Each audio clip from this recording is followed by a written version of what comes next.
Mm, mm.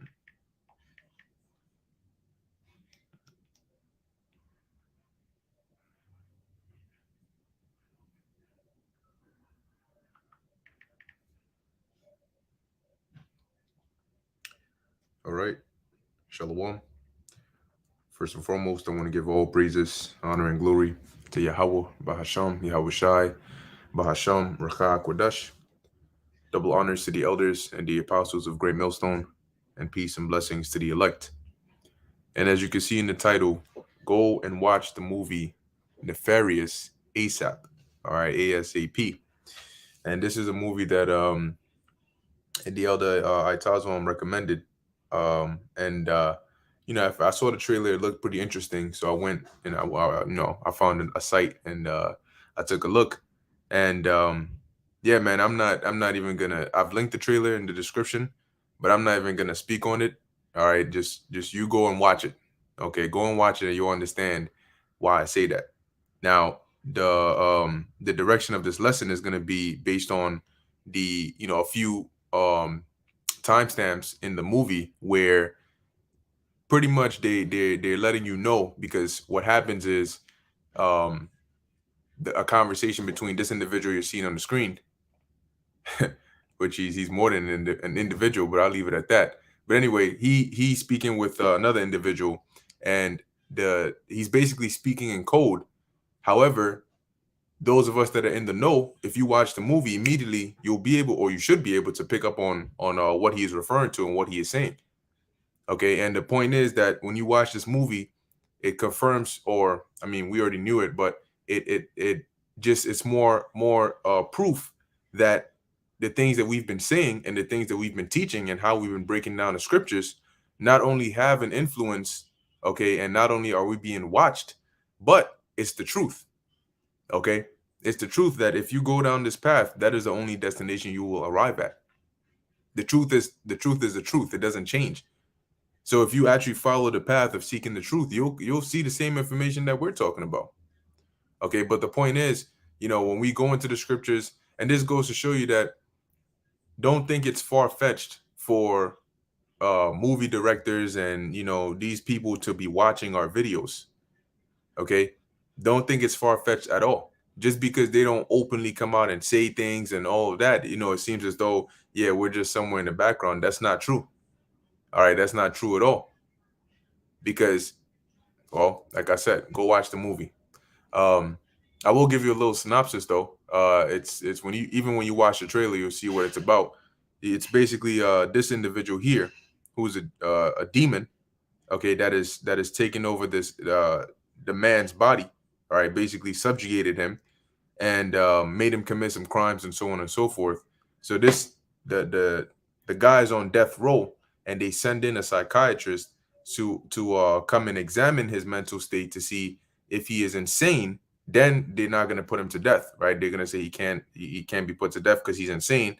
But if he is sane, then they're gonna execute him.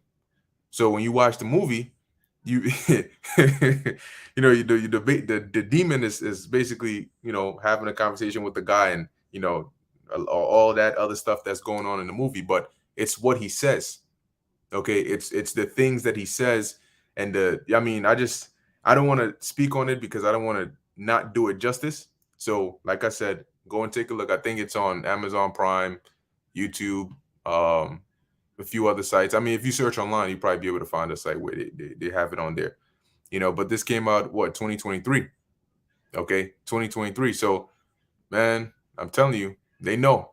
But one thing that was very interesting is how, the longer you learn and you grow and you study, in this truth, because we're constantly amongst ourselves. We speak amongst ourselves, we do these lessons, and majority of people that are not in the know on a their minds are not open to be able to receive this message.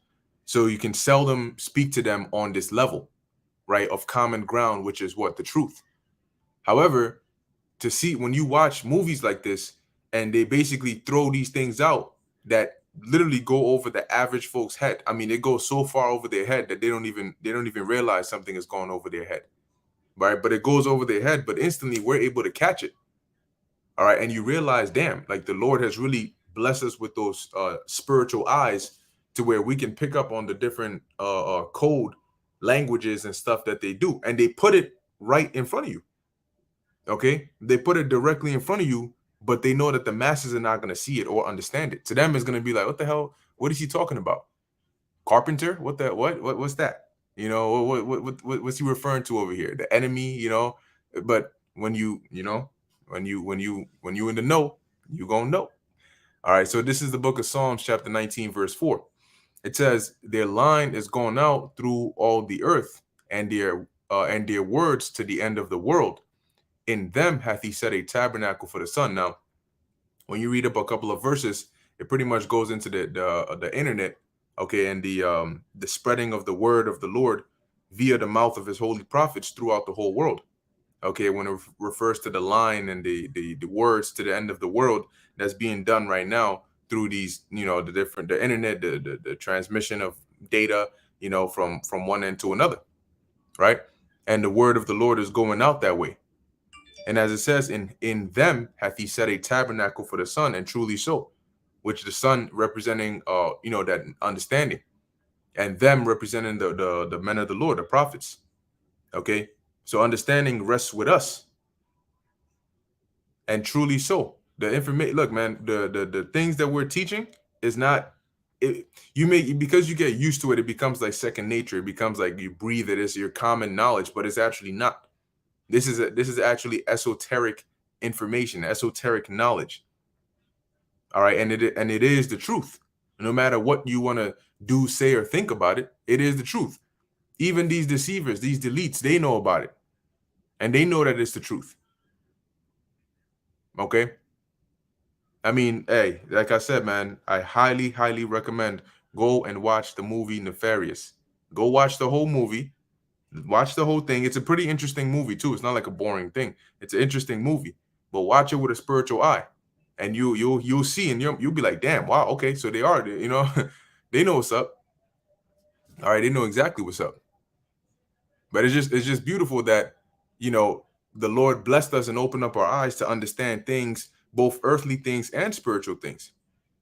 Now, looking on the grand scheme of things, although the knowledge we have pales in comparison to what we ought to have, or what is actually out there, it is still heavy. It is still a vast, you know, level of information for a mortal being to have, as to how the world works, as to things of the future, as to how things happen in the spirit world.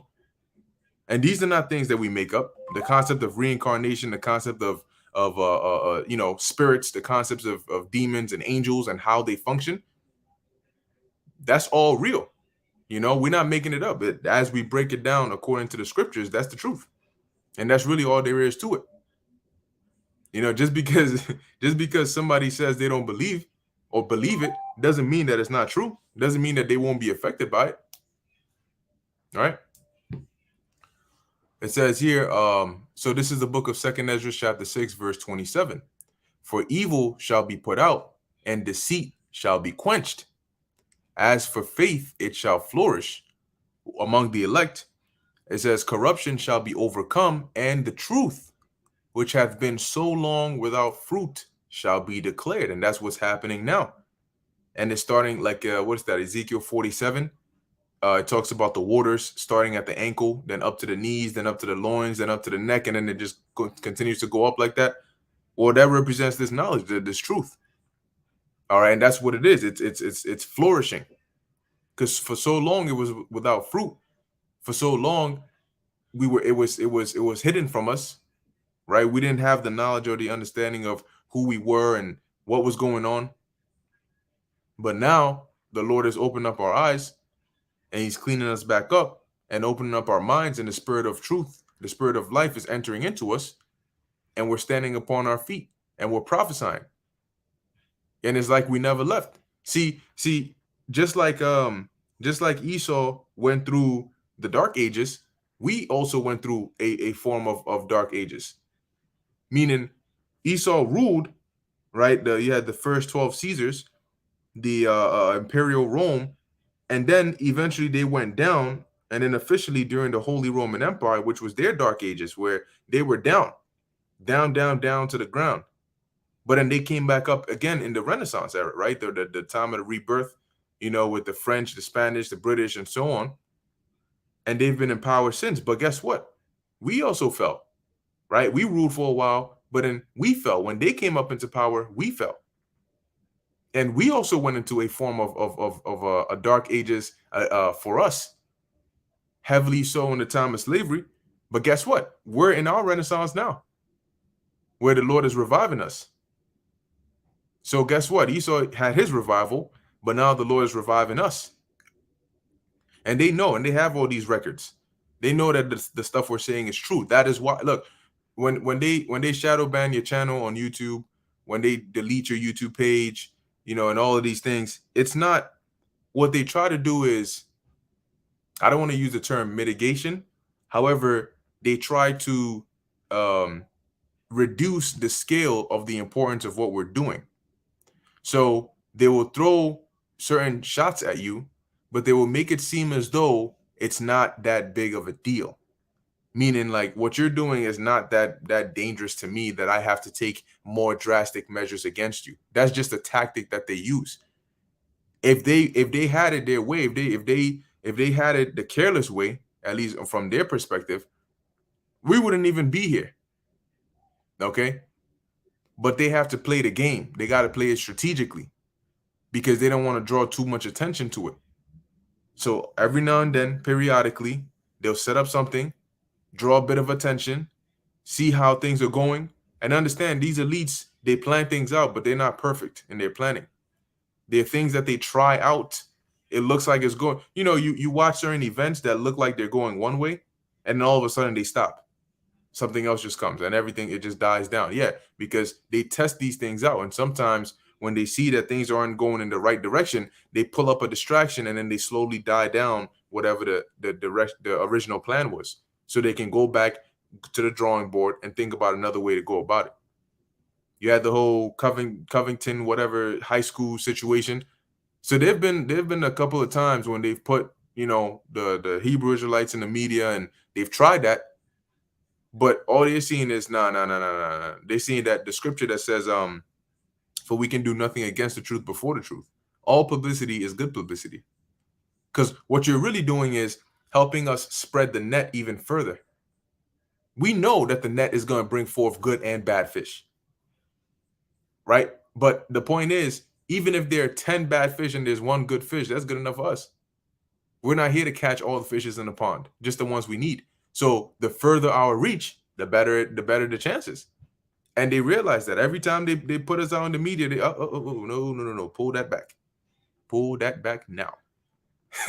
So they have to be careful. So the point is, we are dangerous because of what we're speaking, because of what we're teaching.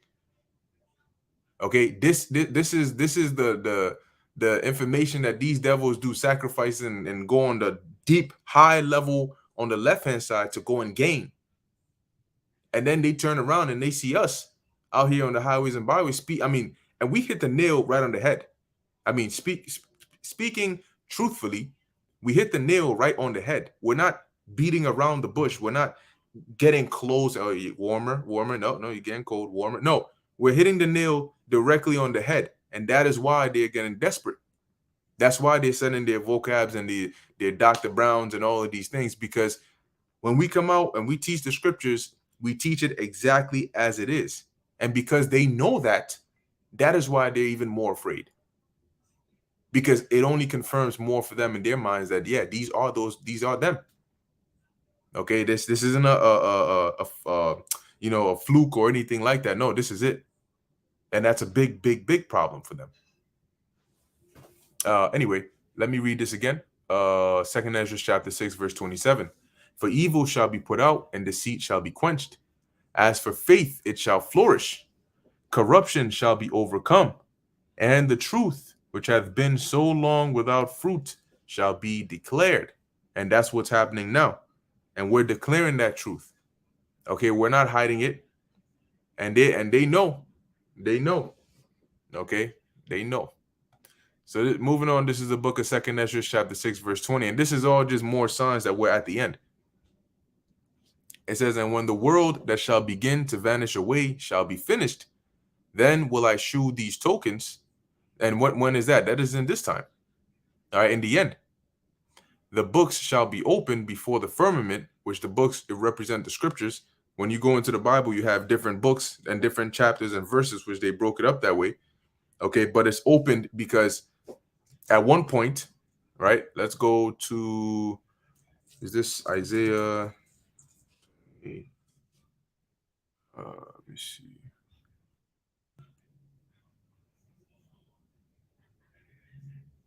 One second.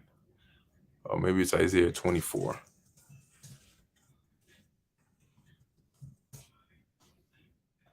Okay, it is not this. It says the vision is become 29. There you go. 29 and 11. This is the book of Isaiah, chapter 29, verse 11, right? Because at one point, the scriptures were closed, they were sealed, right? At least the understanding. So it says, and the vision of all is become unto you as the words of a book that is sealed. When a book is sealed, you have, let me see if I can pull something up here. Sealed book.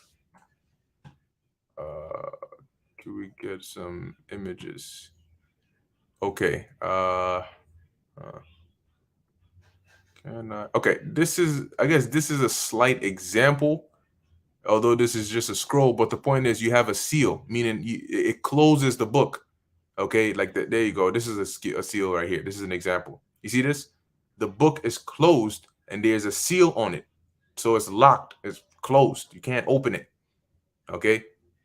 So going back to Isaiah 29, right? And the vision of all is become unto you as the words of a book that is sealed, meaning you can't get access to it. You can't get the information out of it, right? Which men deliver to one that is learned, saying, read this, I pray thee. And he saith, I cannot, for it is sealed.